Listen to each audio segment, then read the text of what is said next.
TV7 ಕನ್ನಡಕ್ಕೆ ಸ್ವಾಗತ. PM Vishwakarma ಯೋಜನೆ ಸಾಲ ಮರುಪರಿಷ್ಕರಣೆ ಮೇಳ ಕುಶಲಕರ್ಮಿಗಳಿಗೆ ಬ್ಯಾಂಕ್ ಅಧಿಕಾರಿಗಳಿಂದ ಮಹತ್ವದ ಮಾಹಿತಿ. ಚಳ್ಳಕೆರೆಯಲ್ಲಿ ಪಿಎಂ ವಿಶ್ವಕರ್ಮ ಸಾಲ ಮರುಪರಿಷ್ಕರಣೆ ಜನಸಂಪರ್ಕ ಸಭೆ, ಕುಶಲಕರ್ಮಿಗಳಿಗೆ ಹೊಸ ಅವಕಾಶಗಳ ಕುರಿತು ಜಾಗೃತಿ.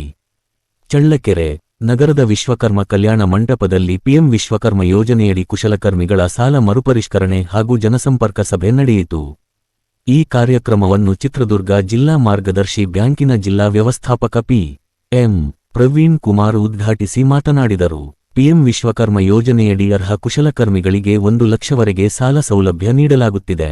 ಈಗಾಗಲೇ ಸಾವಿರಾರು ಫಲಾನುಭವಿಗಳಿಗೆ ಕೋಟ್ಯಂತರ ರೂಪಾಯಿ ಸಾಲ ವಿತರಿಸಲಾಗಿದೆ.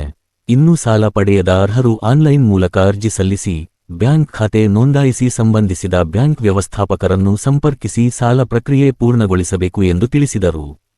ಸಮಯಕ್ಕೆ ಸರಿಯಾಗಿ ಸಾಲ ಮರುಪಾವತಿ ಮಾಡಿದ ಫಲಾನುಭವಿಗಳಿಗೆ ಮುಂದಿನ ಹಂತದಲ್ಲಿ 2 ಲಕ್ಷದಿಂದ 3 ಲಕ್ಷದವರೆಗೆ ಹೆಚ್ಚುವರಿ ಸಾಲ ಸೌಲಭ್ಯ ದೊರೆಯುವ ಸಾಧ್ಯತೆ ಇದೆ. ಆದರೆ ಸಾಲ ಮರುಪಾವತಿಯಲ್ಲಿ ವಿಳಂಬವಾದರೆ ಮುಂದಿನ ಸಾಲ ಸೌಲಭ್ಯ ಪಡೆಯಲು ತೊಂದರೆಯಾಗಬಹುದು ಎಂದು ಎಚ್ಚರಿಕೆ ನೀಡಿದರು. ಮುದ್ರಾ ಯೋಜನೆಯ ಸಾಲ ಪಡೆದವರು ಸಹ ಸಾಲ ತೀರಿಸಿದ ಬಳಿಕ ಪಿಎಂ ವಿಶ್ವಕರ್ಮ ಯೋಜನೆಯಡಿ ಮರು ಅರ್ಜಿ ಸಲ್ಲಿಸಿ ಹೊಸ ಸಾಲ ಸೌಲಭ್ಯ ಪಡೆಯಬಹುದಾಗಿದೆ ಎಂದರು. ಕಾರ್ಯಕ್ರಮದಲ್ಲಿ ಕರ್ನಾಟಕ ಗ್ರಾಮೀಣ ಬ್ಯಾಂಕ್ ಪ್ರಾದೇಶಿಕ ಕಚೇರಿ ಚಿತ್ರದುರ್ಗದ ವ್ಯವಸ್ಥಾಪಕ ಎಸ್.ವಿ. ಚಿತ್ರವೀರ, ಡಿ.ಪಿ. ಬೋರಯ್ಯ, ಪ್ರವೀಣ್ ಹೆಗಡೆ, ವಿಶ್ವಕರ್ಮ ಸಮಾಜದ ಕಾರ್ಯದರ್ಶಿ S. Rajeshwari, S. Shridhar Achar, Praveen Kumar, bank ಸಿಬ್ಬಂದಿ ಹಾಗೂ ಅನೇಕ ಫಲಾನುಭವಿಗಳು ಉಪಸ್ಥಿತರಿದ್ದರು. ವರದಿ ಮೌನೇಶ್ ಆಚಾರ್, TV7 ಕನ್ನಡ, ಚಳ್ಳಕೆರೆ.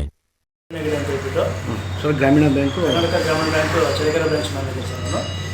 ಈಗ ಒಂದು ಪ್ರಧಾನಮಂತ್ರಿ ವಿಶ್ವಕರ್ಮ ಯೋಜನೆಯಲ್ಲಿ ಈಗ ಲೋನ್ ಏನಕ್ಕೆ ರಿಜೆಕ್ಟ್ ಆಗ್ತಿದೆ ಅಂತ ನೀವು ಒಂದು ಕ್ವಶನ್ ಕೇಳಿದ್ದೀರಿ ಸರ್. ಯಾವ ಒಂದು ಕಂಡೀಷನಲ್ಲಿ ಅದು ರಿಜೆಕ್ಟ್ ಆಗುತ್ತೆ ಅಂದರೆ, ಈಗ ಆಲ್ರೆಡಿ ನಮ್ಮಲ್ಲಿ ಮುದ್ರಾ ಲೋನ್ ತೊಗೊಂಡಿದ್ದರೆ ಎಕ್ಸಿಸ್ಟಿಂಗ್ ಇದೆ ಬರಲ್ಲ ಸರ್, ಬಟ್ ಅದಕ್ಕೆ ಕ್ಲೋಸ್ ಮಾಡಿದ್ಮೇಲೆ ಮತ್ತೆ ತೊಗೋಬೋದು.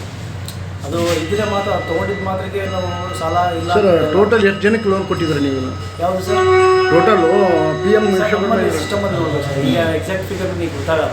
ನಮ್ಮ ಬ್ಯಾಂಕಿಗೆ ಬಂದು ನಾನು ಅದೇನು ಸ್ಕೀಮ್ ಕೋಡಲ್ಲಿ ನಮ್ಗೆ ಎಷ್ಟು ಫಿಗರ್ ಇದೆ ಅದು ನಮಗೆ. ಸರ್ ಎಷ್ಟೋ ಜನ ಸಾರ್ವಜನಿಕರು ಹೇಳ್ತಾರೆ ಸರ್, ನಮಗೆ ಗ್ರಾಮೀಣ ಬ್ಯಾಂಕ್ ಹೋದ್ರೆ ನಮಗೆ ಯಾವುದು ಸರಿಯಾದ ರೀತಿಯಿಂದ ಮಾಹಿತಿ ಕೊಡಲ್ಲ, ಹಿಂಗಾಗಿ ನಮಗೆ ಯಾಕೆ ಈ ಥರ? ಗ್ರಾಮೀಣ ಬ್ಯಾಂಕ್ನಲ್ಲಿ ಎಲ್ಲ ರೀತಿಯಿಂದ ಸರ್ವಿಸ್ ಕೊಡ್ತಾ ಇರೋದು ನಾವು. ಈಗ ನಮ್ಮಲ್ಲಿ ಕೂಡ ಆಲ್ರೆಡಿ ಸ್ಯಾಂಕ್ಷನ್ ಆಗಿದೆ. ಈಗೇನು ಥರ ಈಗ ನೀವೇ ಕೇಳಿದಂಗೆ 5,000 ಅಪ್ಲಿಕೇಶನ್ ರಿಜೆಕ್ಟ್ ಆಗಿದೆ ಸರ್.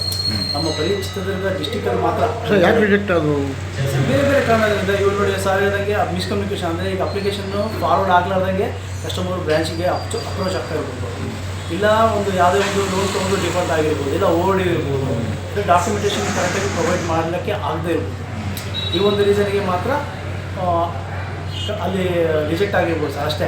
ಸರ್ ಈಗ ಮುಂದಿನ ದಿನಗಳಲ್ಲಿ ರಿಜೆಕ್ಟ್ ಆಗಿರುವಂಥದ್ದು ಮುಂದಿನ ದಿನಗಳಲ್ಲಿ ಯಾವ ಥರ ಲೋನ್ ಕೊಡೋಕ್ಕೆ ಇಷ್ಟಪಡ್ತೀವಿ ಸರ್? ಏನು ಗೊತ್ತಾ ಸರ್, ಈಗ ಇದರಲ್ಲಿ ನಿಮಗೆ ರಿಜೆಕ್ಟೆಡ್ ಅಪ್ಲಿಕೇಶನ್ ಆಗಿದ್ದನ್ನ ಕಸ್ಟಮರ್ ಮತ್ತೆ ವಾಪಸ್ ಸರಿ ಮಾಡ್ಕೊಂಡು ಬಂದ ಮೇಲೆ ನಾವು ಮತ್ತೆ ವಾಪಸ್ ಪಿಕಪ್ ಮಾಡ್ಕೋಬೋದು. ಮತ್ತೆ ಅಪ್ಲಿಕೇಶನ್ ಹಾಕೋ ಅವಶ್ಯಕತೆ ಇಲ್ಲ. ಅಂದರೆ ಒಂದ್ಸತಿ ಆನ್ಲೈನ್ ಸಬ್ಮಿಟ್ ಮಾಡಿದ್ರೆ ನಮ್ಗೆ ಆಲ್ರೆಡಿ ಪೋರ್ಟಲಲ್ಲಿ ಬಂದಿರುತ್ತೆ. ಸಪೋಸ್ ಯಾವುದೇ ಕಾರಣಕ್ಕೆ ಆ ಟೈಮಲ್ಲಿ ರಿಜೆಕ್ಟ್ ಆಗಿದ್ರು ಕೂಡ ಅದನ್ನು ನಾವು ವಾಪಸ್ ನಾವು ತರಿಸ್ಕೊತೀವಿ. ಏನಂದರೆ 15 days ಆನ್ಲೈನ್ ಅಪ್ಲಿಕೇಶನ್ ಹಂಗೆ